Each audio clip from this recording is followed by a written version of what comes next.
शहर विभागामध्ये कामगार, मजूर आणि भाडेकरू जे किरायाने रूम करून राहतात त्यांची संख्या मोठ्या प्रमाणामध्ये आहे आणि अशा परिस्थितीमध्ये त्यांचे जे गहू आणि तांदूळ कोपनच आहे ते त्यांना वेळोवेळी मिळत नाही. हे लोक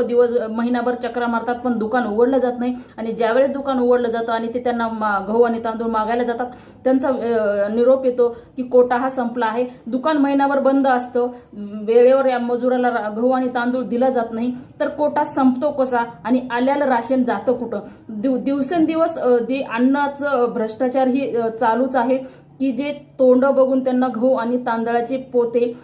विकले जातात. जे लातूर शहराचे अन्न पुरवठा अधिकारी साहेब आहेत त्यांना माझी विनंती आहे की प्रत्येक गलीमध्ये राशन जे दुकान आहे त्यांचा सर्वे करा आणि या जे लोकांना राशन देत नाहीत, जे काळा बाजार करत आहेत, राशन विकत आहेत, अशा लोकांवर कडक कायदेशीर कारवाई करावी, त्यांचं दुकान बंद करण्यात यावं आणि त्या ठिकाणी दुसरं दुकान ताबडतोब